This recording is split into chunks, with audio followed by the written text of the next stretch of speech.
So you're new to Genshin, you do a 10 pull, and you get 4-star Charlotte.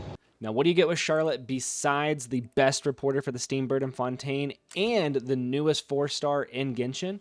Well, Charlotte is a catalyst-wielding cryo user whose skill might fill the niche to make melts much more viable. And we're going to talk about that as we get into the guide. But that being said, in this beginner guide, we are going to talk about everything you need to know for Charlotte, including how her attack, her skill, her burst works, and even beginner artifacts and weapons. So let's get into it. So to be upfront, this Charlotte is level 60 on an AR35 account. This is actually my wife's account because I have not pulled Charlotte in my account. But I just wanted to tell you her level so that way if you are lower leveled or lower AR and you're not hitting the same numbers, that would be why. So let's get into it. Okay, so first we're going to talk about Charlotte's normal and charged attacks, and then we'll get into her skill and her burst.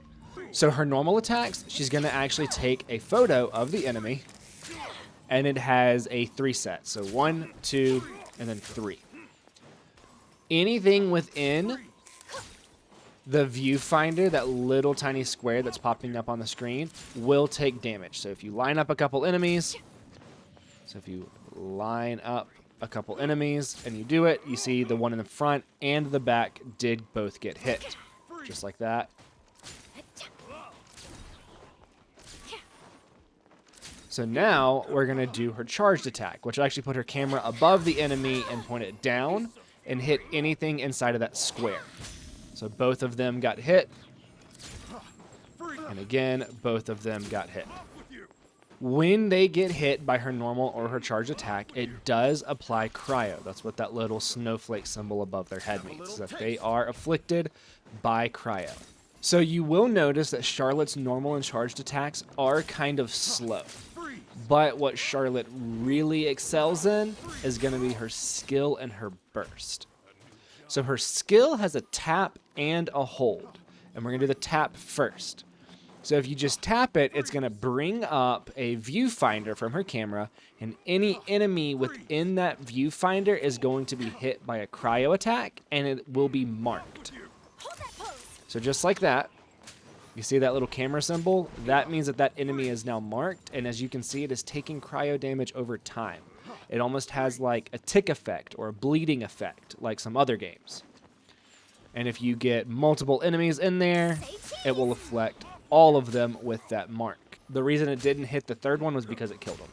And every so often, it will actually do cryo damage as well as reapply cryo, which makes it great for reactions. So now we're going to look at her hold. And her hold works a little differently because if you don't hold it down for the full duration, it's just going to basically do the tap. So in order to get the full duration, we have to get this box as big as possible. And any enemy inside that box when you release it gets hit. Now you notice that the tick damage is more. It will also last longer. So the tap and the hold do very similar things. The hold just lasts longer and does more damage. So we're going to do it again. We're going to hold it down. Get as many as you can in there. Let it go. Boom. They're all afflicted. They're all going to have that bleeding tick mark until the effect goes away, which at that point the symbol will also go away. Okay, so something else to note with her skill is that you can only have 5 enemies, and if you move an enemy out of the box, it will not afflict them. So you have to try and get all of them in there. And it also doesn't matter how far they are away. If they're in the box, it will hit them. So now we're going to look at her burst. And her burst is going to do an AoE cryo that basically makes a bunch of cameras pop up around the circle. And anything inside that circle is going to take damage. But if you're in the circle, it will also heal you. It will heal your on-field character. Okay, so to show the healing, I'm actually going to take some damage. Come on, beat me up some. Okay, there we go. So now I'm going to use Charlotte's Burst. And inside of this, I am healed. And you saw I went up to full health from that. Now the healing is based on Charlotte's attack. And we'll look more at that in just a little bit. But that is going to be the playstyle of Charlotte. Using her burst, her skill, and getting that ticking cryo damage that reapplies cryo. So now we're going to talk about whether or not Charlotte has to stay on the field. So if we use her skill and charge it all the way up, even if you swap to another character, the mark still stays and they are still afflicted by that cryo ticking damage. Now, when she uses her burst, if you do swap to another character, they do get the healing and the burst stays on the field. So you can build Charlotte as an on-field damage or off-field damage where you really just want that constant reapplication of cryo using her charge skill. As far as like issues and things like that, I would say that the real only issue is that her skill to get the charged does take a while and you can be interrupted. So you do have to kind of stay further back and not get hit. But if you are able to get the charge fully up, then you have a long, constant cryo application on enemies for other reactions. And we'll talk about the uses of that reapplication of cryo for reactions whenever we get to some of the team comps. But first, we're going to talk about beginner artifacts. Now, as a beginner, you may not have artifacts over 4-star, so we're really only going to look at artifact sets that are 3-star and below. So Charlotte can be built, again, like I said, a couple different ways, as either an on-field damage dealer, an off-field cryo applicator, or a healer. Now, luckily, her healing scales off of her attack. So you can get attack up to do more damage as well as heal more. So if you were going to try to make her an on-field damage dealer, where she is the character that you have on field doing most of your damage, then martial artist set is not going to be bad because every artifact set has a 2-piece and a 4-piece bonus. For martial artist, your 2-piece set is that your normal and your charge attack damage is plus 15%. Your 4-piece set is after using your skill, it increases it again by 25%. So martial artist is going to be a really good set for any on-field damage dealer.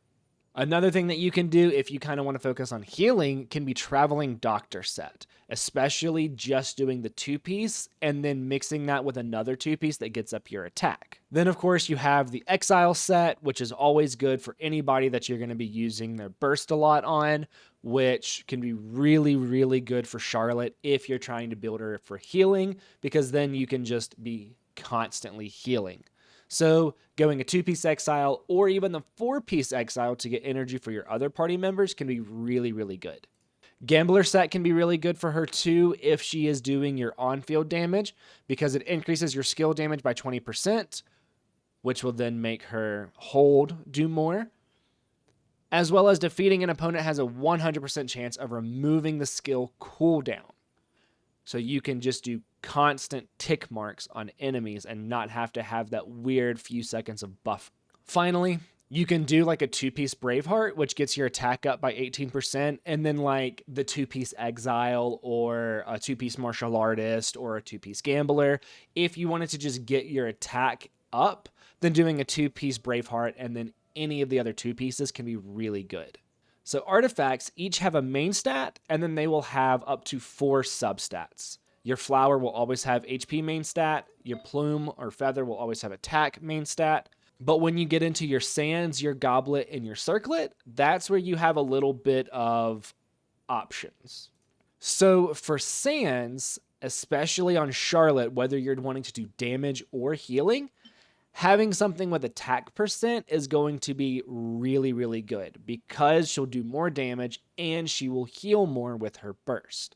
So for Goblet, you can do another attack percent if you don't have anything better, but honestly, getting that cryo damage bonus will be really, really good for her. And then on Circlet, again, attack percent, or if you have crit damage and crit rate, if she's going to be your on-field damage dealer, that's what you're going to want to do. But if you're trying to build her specifically for healing, then just running attack percent, or there is one that is a healing bonus. There we go. There is one that has a healing bonus that can be really good for her too. Now, as far as substats go, you're going to want to get her attack percent up. You're going to want crit rate, crit damage, kind of the standard stuff. Having more HP wouldn't be bad. Having energy recharge would not be bad. So if I was going to say the best four, it's going to be attack percent, crit rate, crit damage, and energy recharge. But as a beginner, you may not have the luxury of choosing the ones with the best substats. Always go with the one with the best main stat, not the best substats. Now we're also going to talk about something called an off piece. So you can only get up to a 4-piece bonus on artifacts. There is no 5-piece bonus, and there are 5 artifacts. So if you have something like you see here, this is a cryo damage goblet. I don't have another cryo damage goblet. Well, my wife doesn't have another cryo damage goblet on this account. So this is an off piece. It is part of the scholar set, which I'm not using. I'm not trying to get the 2-piece or the 4-piece set from the scholar, but it is the cryo damage bonus. Now that is a very important main stat. So I'm willing to choose a lesser, like this example, I have an HP percent main stat exile piece because I want that cryo damage bonus for the tick. Now, as you get more and more artifacts, you might come across a new sands that is what you need. So after you do some running and after you get more artifacts, always go back in and check to see if you have a better piece.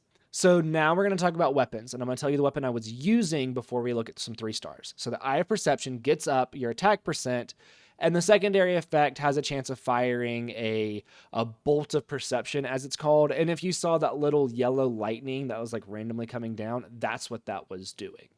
So if you have an on-field Charlotte that you're wanting to keep on field to do damage, Eye of Perception can be good. She really doesn't have a much better 4-star weapon for Charlotte. But we're going to look at 3 stars.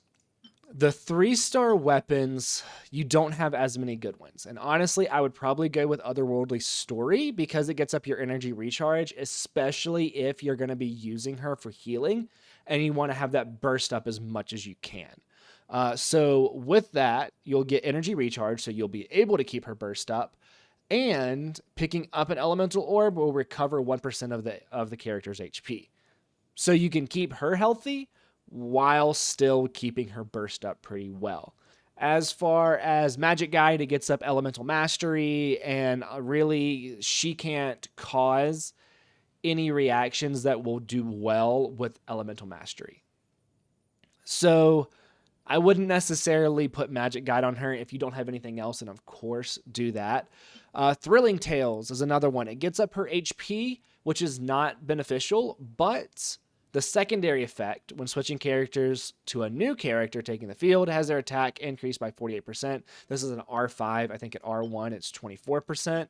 So if you're using Charlotte as a support to kind of apply cryo and then get off the field to go to another character, if that character appreciates attack, like Hu Tao, Thrilling Tales is a good option to do that with because of the secondary effect. Charlotte doesn't really get anything out of it because it's an HP percent, but it can really help somebody like Hu Tao or another on-field damage dealer. So Elemental Orb could be another good 3-star. It does get up EM, which again, like I said, Elemental Mastery, she's not going to appreciate that as much. But upon causing a Vaporize, Electrocharge, Frozen, or Hydro-Infused Swirl reaction, attack is increased by 20%. So you can get your 20% attack increase by causing Freeze and Frozen with Charlotte. And Charlotte is actually a very good applicator of Frozen if you have a Hydro character on your team. So she can make use of that attack bonus to get her healing up and do more damage because of this effect. So if you do have Emerald Orb, that would be another viable option. So unfortunately, Charlotte needs a lot of support to do damage. She can also be really good support for other characters. So making a beginner-friendly party with her is not easy. Now, if you have done the Abyss and you've gotten all the free characters that you can, being Lynette and Barbara and Xiangling and Calais from the Abyss and the 4 that you're given at the beginning of the game, you can do some stuff. Honestly, Xiangling would really appreciate Charlotte's skill. Barbara can also be good in there to freeze enemies in place for Xiangling. Now you're running 2 healers, though, which that's not necessarily a bad thing. And Lynette can kind of fill that last role for swirling Hydro around because Barbara's Hydro application isn't the best. But you can use a team like this to do some pretty good damage. I'm not going to use it because her Xiangling is, level 1. But the problem with Charlotte, if you get her early on, is that if you don't have good pyro characters that can really, really take advantage of her cryo applications, then her as a support is not going to do well. If you have multiple Hydro characters, then you could basically do a permanent freeze team where everything just kind of stays frozen. And then you can use her skill to do the tick mark damage. She's a really good support, and you can definitely build her for on-field damage. But if you don't have a good pyro character, then you may not have a character that can take advantage of that. Xiangling would be a character that can take advantage of it. She's just level 1. So this could definitely be a viable team if you got your rotation right. Using Lynette to kind of swirl Pyro for you to apply Cryo and Hydro. You could even use Lynette to swirl Hydro and then have everything frozen and cause melt reactions. You can do a lot with this kind of rainbow team, having these characters that you do get for free along with Charlotte. But building a team with just Lisa, Kaya, Traveler, and Amber would be rather difficult. So if you are like super, super low AR and you just pulled Charlotte, hopefully you pulled some of the other characters on the current banner, which are Calais and Beto. And honestly, a physical Beto with Charlotte for Superconduct could be good. My wife does not have Beto. I have Beto. She does not, so I can't show you that team. But if you are pulling on the current banner and you do get Charlotte and Beto, those two can be used together fairly well for Superconduct with a physical damage dealing Beto. That's going to be it for the beginner guide to Charlotte. I hope you got something out of this. If you did, drop a like, drop a follow, all that fun stuff. What is it on YouTube? Subscribe. I'm so used to saying follow because of TikTok. I do make shorter versions of these guides on TikTok, and you'll find that link down in the description below. So I will see you in the next video.